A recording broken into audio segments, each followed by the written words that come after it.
Share করেছি। আজকে করব এই যে তালের হচ্ছে পরোটা। তা দেখুন আমি তালটাকে চেঁচে রেখে দিয়েছি আর একটু জালও দিয়ে দিয়েছি, জাল দিয়ে একদম ঠান্ডা করে নিয়েছি। এবার একটা পাত্রের মধ্যে আমি আটা নিয়ে নেব। আটা কিংবা ময়দা দিয়েও করতে পারেন, কিন্তু আমি পরোটা আটা দিয়ে করবো। বন্ধুরা দেখুন এই যে আমি আটা নিয়ে নিয়েছি, আর এখানে আমি দিয়ে দিচ্ছি স্বাদ মতো নুন। দিয়ে আটাটাকে ভালো করে যেমন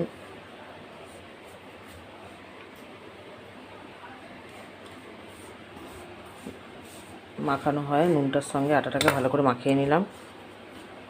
এবার এর মধ্যে আমি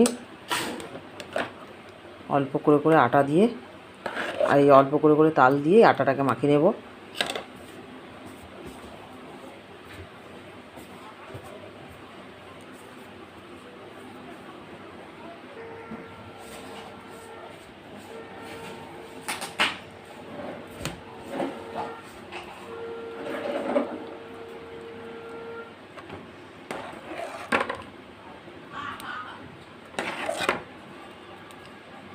এরকম করে তাল দিয়ে দিয়ে আটাটাকে ভালো করে মাখিয়ে নিয়ে আবার আপনাদের কাছে আসছি।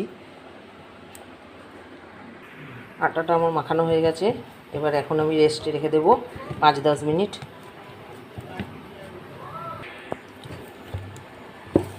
10 মিনিট পরে ফিরে এলাম। আবার একটু ভালো করে এটাকে মাখিয়ে নেব, নিয়ে এর থেকে আমি ছোট ছোট করে লেচি কেটে নেব।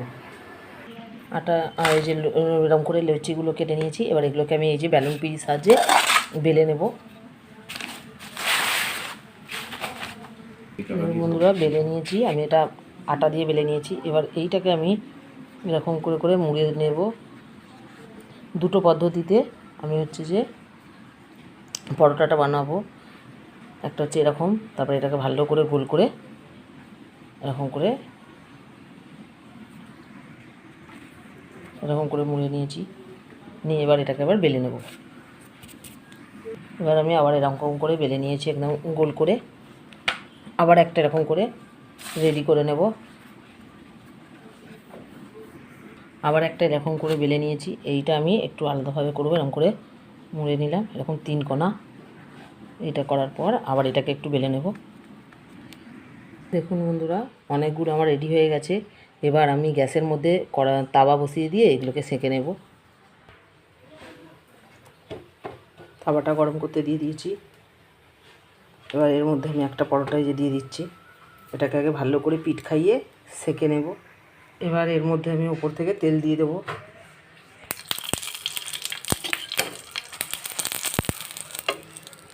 দেখুন বন্ধুরা কতটা সুন্দর ফুলে উঠেছে। এবার এটাকে নামিয়ে নিয়ে সেম পদ্ধতিতে আরেকটা ভেজে নেব।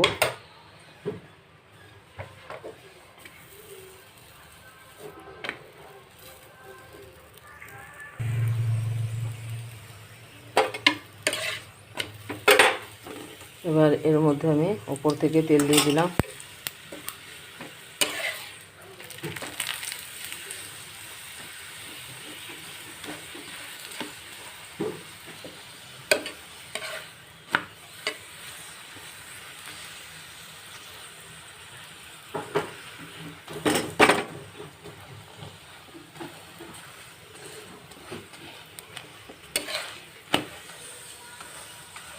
এটাও ভাজা হয়ে গেছে, তুলে নেব।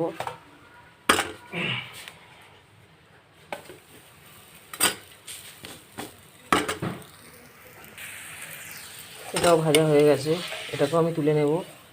নিয়ে আবারও একটা ভেজে নেব। এবার সেম পদ্ধতিতে বাকি সবগুলো ভেজে নিয়ে আপনাদের কাছে আসছি।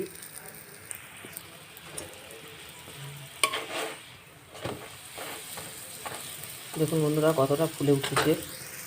দেখুন অনেকগুলো পরোটা হয়ে গেছে। এবার একটা পাত্রের মধ্যে সাজিয়ে নিয়ে আপনাদের কাছে আসছি।